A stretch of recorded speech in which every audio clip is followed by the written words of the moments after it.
Corey Crowder, Kentucky Wesleyan College. Corey Crowder was named the NABC Division II National Player of the Year in 1991 after finishing as the runner-up in 1990.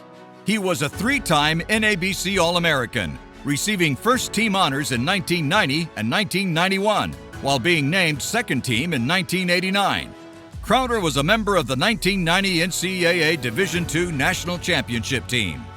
In 1991, Crowder took part in the NABC East-West All-Star Game. He was a three-time NABC All-Great Lakes Region first-team member from 1989 to 1991.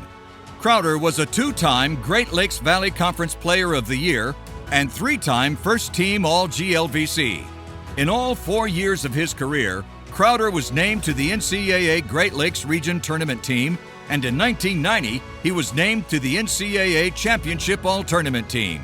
Crowder finished his career with 2,282 points, 806 rebounds, 211 assists, and 155 steals. He was second in voting for the All-Century team by Kentucky Wesleyan fans, and his number 23 jersey is retired. Corey Crowder, Kentucky Wesleyan College, and inductee into the class of 2020 of the Small College Basketball National Hall of Fame. What an honor. You're looking at a kid from a small town in Carrollton, Georgia. When I left there, I had a dream to just be the best player I could be. Academically, I can tell you that I wasn't prepared for Kentucky Wesleyan College because it's very, very difficult. But they were patient enough with me. The classes were small enough for me to be able to take my time and catch up and understand what was going on. And today, you know, you're looking at which is probably one of my biggest feats I've ever done in my life, is I'm a college graduate. Thank you. And that's something nobody can ever take away from me. For you young players out there, I gotta tell you, basketball is great, but you know, for you to spend 4 years or however many years at a school and you don't finish, it's a terrible waste of your time. I did it because I didn't want to leave something out there open, knowing for the rest of my life that I didn't finish something that I started. And that's just something that's one of my little pet peeves. I want to thank John McCarthy and the committee for selecting me. I got to be honest, I didn't play basketball in college for the honors. I took them, but I didn't go there for that reason. I have to give all the credit to my teammates, to my coaches, to the school for giving me the platform to be able to excel at such a high level. I don't have any family here with me, but I do have people that I consider family. One of those people I want to just introduce, if you'll stand up real quick, is Tim Kareem. Stand up, Tim. Tim Kareem is from San Diego, California. Thank you, Big Boo. And he came there, we came to visit Kentucky Wesleyan at the same time in 1987, right after they had won the national championship. And it was that weekend that it was a lot of partying, everything was going on, and we were so happy, and we were like, hey man, I think this is a place we can go. So he called me and he said, hey Corey, if you go there, I'll come too. And little did we know after that day that we never had another party. That was the last party we went to. So they kind of suckered us into that. But that guy right there, we would sit in school because I was from Georgia, 8 hours away. He was from California. And we didn't have money to go home in Thanksgiving. So everybody would go home, and he and I was the only one left on that campus for 2 straight years. And that's how we bonded. And to have him here to help me accept this today is a tremendous feat to my brother. I love him. He's a good friend, and he's my brother. Tim Kareem. The next person I just want to recognize real quick is sitting there, George Tinsley. George went in this Small College Hall of Fame a couple of years ago.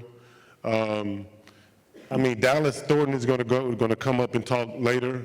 Those guys set the standard for us at Kentucky Wesleyan back in the 60s. When I got to school and I'm walking down in the middle of town, somebody see me and they go, do you play for Wesleyan? Yes, I do. Are you guys going to win it this year? I haven't even started practice yet.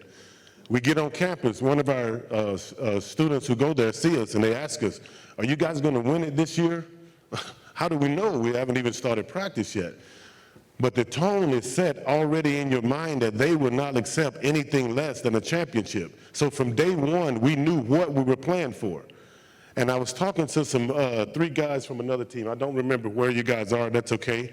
But the message I was trying to give them, that I'll give to you, is that before you have played this game, because I hope this is your first game, if you guys have not met up as a team and had your own little team meeting without the coaches to find out why you're playing this sport, what is it that you want to accomplish, then you're way behind the 8 ball here. We knew before that first practice why we were practicing, and that was to win a Division II national championship. Why? Because those guys in the 60s had already set the standards for us. We could not accept anything less. And the other part I'll leave you guys with, the guys that are still playing, we held ourselves accountable. We were harder on ourselves. The coach never had to correct us in practice or in the game. We would hold each other accountable, and we did it out of love. And if you didn't understand that, then you were not going to be a part of that team. We would, as a group, would vote you off of our team. Because if we're not together, we're not going to accomplish anything. So if I can tell you guys to take anything as a team, our practices were more stressful and difficult than the games. Once we got to a game, it was just a formality. It didn't matter who they put in front of us, Division I, it didn't matter, because we would practice so hard and we cared for each other so much that we would go to war for each other. If you don't have that kind of love for each other, you're never going to win anything. It starts with that first. Of course, I want to thank my mom, my family, everybody who ever supported me. I'm going to wrap it up with this. You know, when they always tell you to listen to your mom, I wouldn't be here today if it wasn't for my mom. Of course, she gave birth to me, of course, but my mom asked me in my recruiting process, what college is the furthest away from home? And I said, Kentucky Wesleyan College is 8 hours away from home. She said, that's where you're going. I said, why? Is it basketball? They got a good education system? She said, no. It's because if you're so far away from me that you could not just run back to me whenever you got a problem, that's going to force you to grow up to become a man. And because of her, I stand here today. So I thank her for that. And last but not least, I want to thank Roy Pickerel and the other Kentucky Wesleyan contingent that we have here. Those people have been good to me. They've been really, really good to me. I love them. I love you guys. I thank you guys for being here tonight. I'll accept this honor very humbly on behalf of my teammates, my coaches, and last but not least, myself. Thank you.